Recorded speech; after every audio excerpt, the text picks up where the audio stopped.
Olá pessoal, tudo bem? A paz do Senhor Jesus Cristo. Quero convidar vocês aí para refletir um pouco aí numa realidade que eu vou falar agora, para que vocês entendam, compreendam e vejam a responsabilidade que cada um tem, tá certo?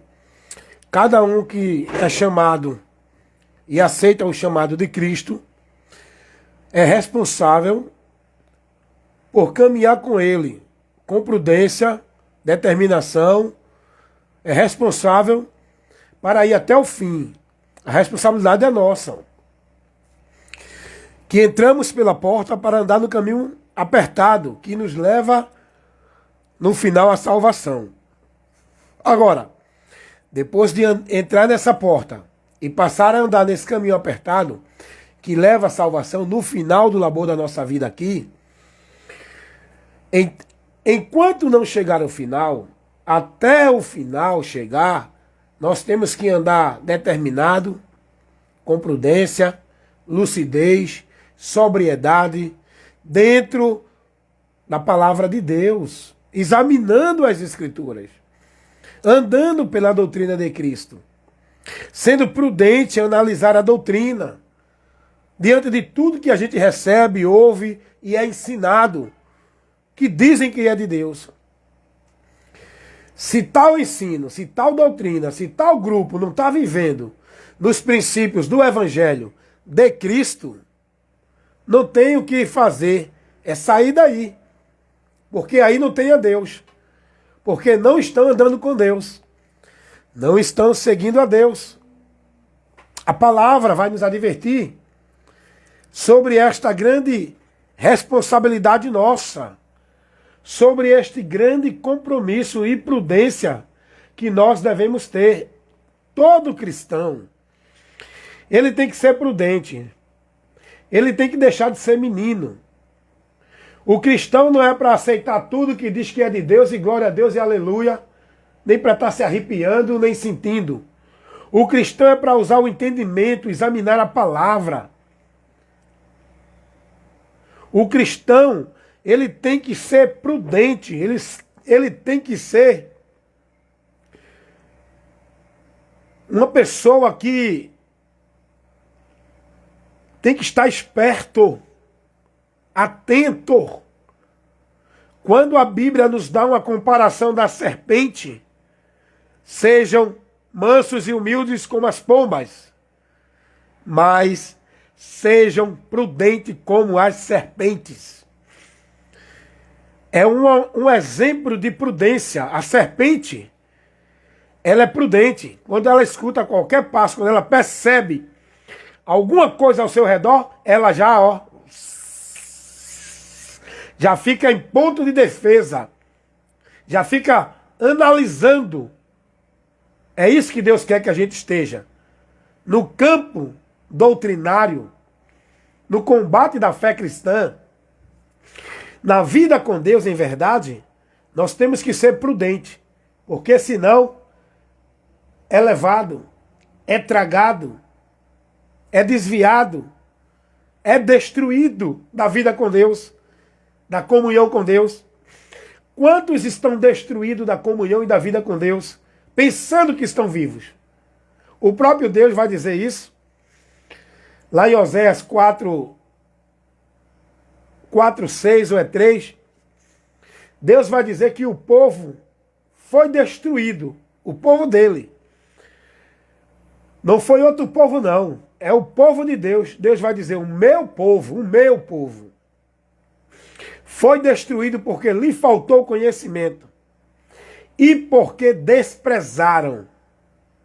Além de faltar, e quando tem, desprezam o conhecimento de Deus. Porque o conhecimento de Deus é o que faz você estar firme em Deus. É preciso conhecer de Deus. É preciso ter entendimento. Deus não chama ninguém para viver com Ele uma fé cega, emotiva, emocionalista, dentro de movimentos.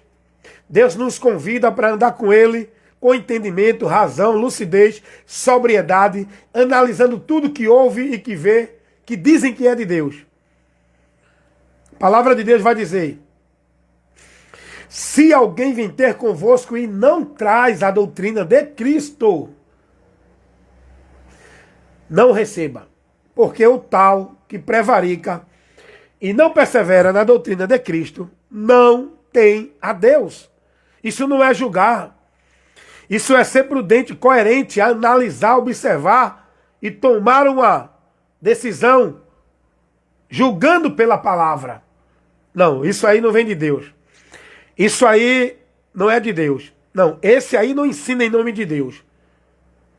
Aí fica aí os falsos profetas, os mentirosos, que enganam os simples, que aglomera multidões de simples dentro dos seus locais, para ele estar ali, levando esse povo a tropeçar, privando esse povo da verdade, levando esse povo a viver uma maldição de um evangelho anátema, uma adoração a Deus vã, porque não estão sendo formados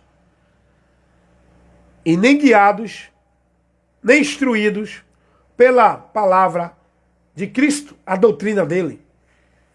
E ficam dizendo, não julgue não, viu? Não julgue não, não bote a mão não, senão vai se queimar, não julgue não. Quem diz isso é falso profeta.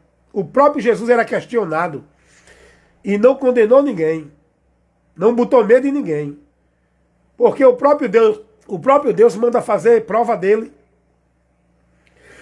A própria palavra de Deus manda julgar as profecias dos falsos profetas para comprovar que são falsos, trazendo falsas profecias. E esses mentirosos dizem, não julgue não, não bote a mão não, não toque não, é mistério, é mentira, é mentira. Não existe mistério com a igreja.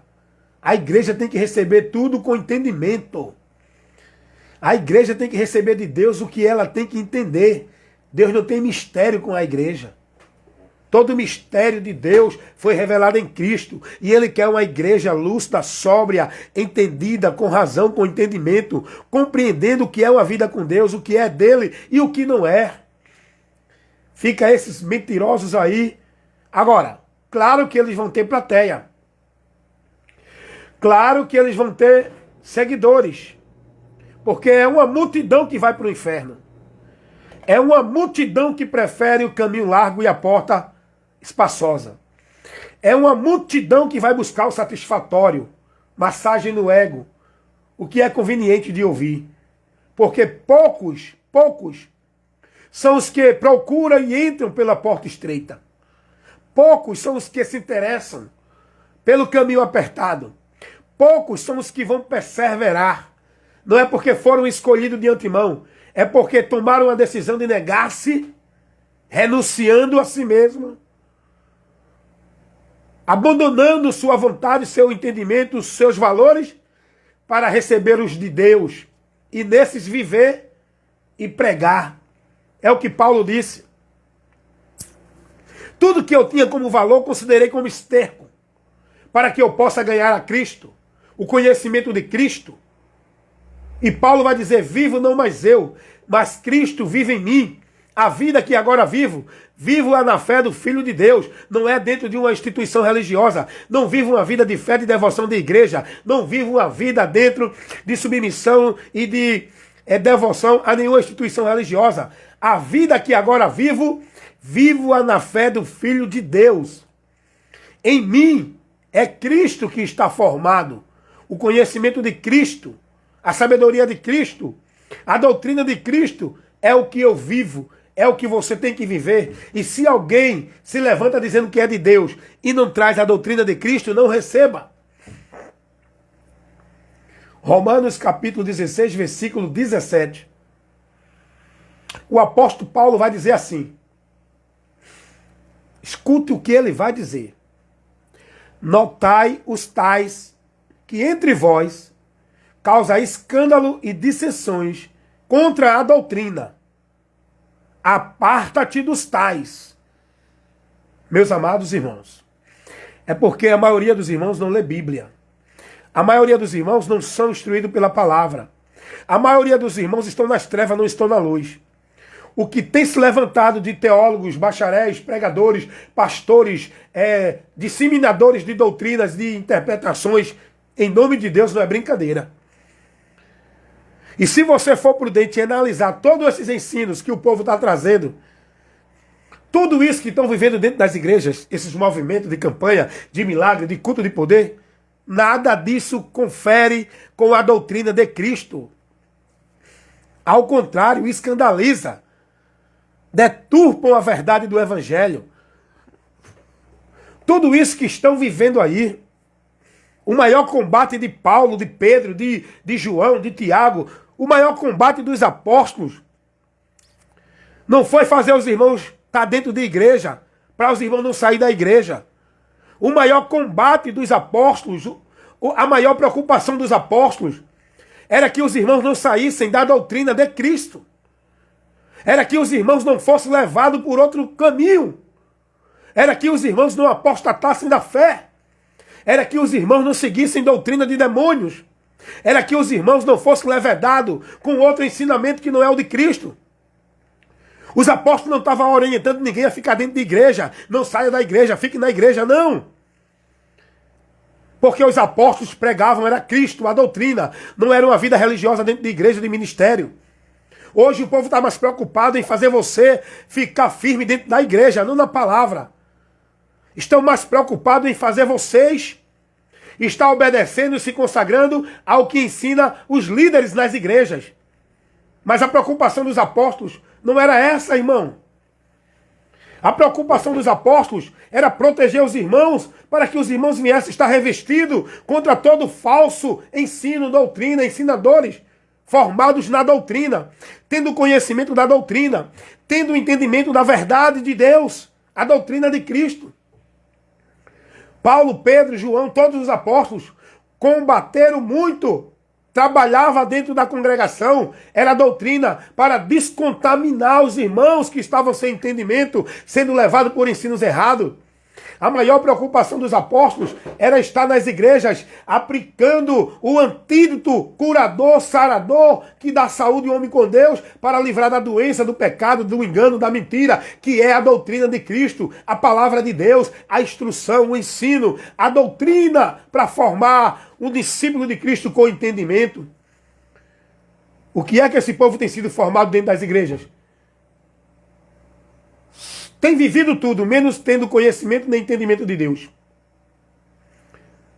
Não porque é poder de Deus, porque foi fogo hoje, porque hoje foi tremendo, foi poder. Não acontece nada que venha mudar a vida vã desse povo. Estão perdidos, cegos, mortos, indo cada dia mais para distante de Deus, privados da verdade, vivendo dentro da mentira dos homens enganadores, fraudulentos, mercenários que buscam causa de ganho, não estão preocupados em se desgastar, em se expor para combater contra todo o ensino contrário à verdade do Evangelho, não estão preocupados a constranger ninguém, eles querem a multidão satisfeita dentro dos seus impérios, para que eles tenham o domínio e o lucro.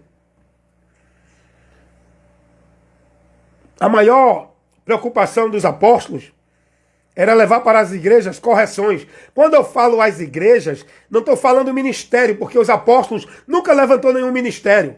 Era o grupo de irmãos em cada cidade, em cada lugar, que criam em Jesus, que passavam a professar a fé nele.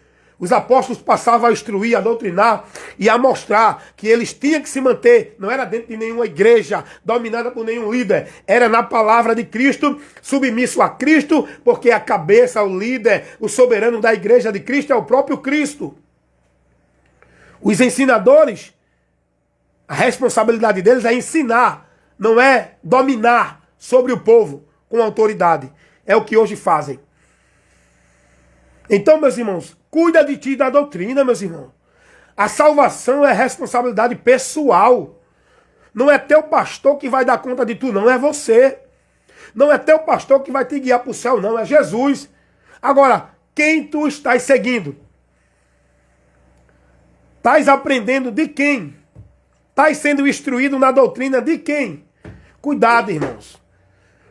O maior combate dos apóstolos era proteger as igrejas dos ensinamentos vãs, das doutrinas de demônios, dos movimentos, dos falsos evangelhos, dos falsos mestres, falsos doutores, falsos pregadores, que hoje está assim, ó. Aonde? Dentro das igrejas. O povo ouvindo uma maldição para suas vidas. O povo sendo formado no ensino maldito. O povo hoje sendo formados dentro de ensino malditos, vivendo práticas malditas, vivendo paganismo, vivendo ritual, muitas vezes manifestação não é do Espírito Santo, o pessoal possesso, manifestando-se, não pelo Espírito Santo. Por que isso, gente? Porque o povo não está se preocupando em conhecer a verdade. Por isso que estão presos, perdidos, cegos. Jesus vai dizer: conhecereis a verdade e a verdade vos libertará. Essa verdade não é nenhuma doutrina, não é nenhum ensino teológico de ninguém. Essa verdade é Cristo. Essa verdade é o que ele ensinou. É o caminho que ele mostrou. É a direção que ele deu. É a instrução que ele ensinou para o homem viver com Deus. E Jesus não ensinou nada disso que as religiões hoje ensinam. Você tem que ter um voto, tem que ter um pacto, tem que fazer uma campanha, tem que estar num movimento, é movimento de culto, é ritual, é cerimonial, tem que estar aqui dentro, tem que guardar isso, tem que submeter-se a isso. O caminho é simples. O caminho para Deus é simples. É Jesus. Crer nele e guardar a palavra dele. Aonde que você vai precisar fazer para consagrar a sua vida a Deus? É se negar para viver a palavra de Cristo.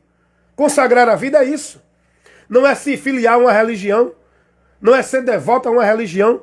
Não é praticar a devoção, a prática, a formalidade de nenhuma religião. Seja ela a igreja evangélica, católica, espírita. Consagrar a vida a Deus é você se negar e impor na sua vida como prioridade a palavra dele para você se submeter, se corrigir, se conduzir por ela. Deu para entender, meus irmãos? Então que vocês entendam. Muitos estão mortos dentro dessas igrejas. Muitos estão mortos assistindo vídeos de pregações que são venenos espirituais. As pessoas fazendo negócio com vídeos de pregações, pregando o que o povo quer ouvir. Ei, não mude não, não mude não. Não mude não esse vídeo não, porque Deus tem uma palavra para você agora. Deus agora vai te dar a tua resposta. Deus vai... Isso é mentira, irmão. Quer ouvir de Deus, vai procurar um local, vai procurar onde tem uma pessoa que tenha compromisso com a palavra, que ensine, que doutrine, que explique para você aprender. Porque o líder, o pastor, ele é um professor, aonde tem que ensinar os alunos, que são os irmãos, que precisam da instrução da palavra, por aquele que Deus vocacionou. Ele é o professor no meio do grupo, para ensinar, para instruir. Ele não é o soberano, o mais cheio de poder, o mais cheio de Deus, não. Não tem diferença, todos somos iguais. Igreja tem que ser escola espiritual para aprender lições de Deus, para crescer no conhecimento e no entendimento. Hoje essas igrejas estão sendo lugares anátemas, palco de manifestação demoníaca, púlpitos onde a mentira prevalece em nome de Deus. Os púlpitos das igrejas, a verdade já saiu de lá há muito tempo. Saia daí, meu amigo. Seja prudente. Analise. Se você está aí dentro dessa congregação, desse lugar, esse líder teu não está ensinando a doutrina de Cristo, o que é que tu está fazendo aí? Deus está te advertindo. Desperta tu que dormes, e Cristo te esclarecerá. Escapa por tua vida. Cuida de ti e da doutrina. É isso que vai te salvar. É você estar firme na doutrina, andando por ela, combatendo o bom combate da fé, para não apostatar dela, seguindo doutrina de demônios, ensinamentos vãs desses homens que estão aí em muitas igrejas, privando vocês da verdade e levando vocês ao anátema. Porque o que eles ensinam não é o que os apóstolos ensinaram. O que eles pregam não é o evangelho. O que eles doutrinam não é a doutrina de Cristo. Cuidado, irmãos. Cuidado. Então fica mais um aviso aqui para vocês. E eu quero mandar aqui uma paz do Senhor para o meu irmão Edinaldo Nogueira, lá de Sergipe, da cidade de Buquim, sítio de Olho de Água, meu irmão Edinaldo Nogueira. Um bom domingo para você, meu irmão, e a família aí, em nome de Jesus. e que a graça do Senhor Jesus Cristo, o amor e a consolação do Espírito Santo seja com você, toda a sua família, e que todo o povo aí da cidade de Buquim, aí do sítio de Olho d'Água, no estado de Sergipe, receba a paz do Senhor Jesus Cristo e a bênção de Deus, em nome de Jesus. Amém? Meu irmão Adinaldo Nogueira, paz do Senhor.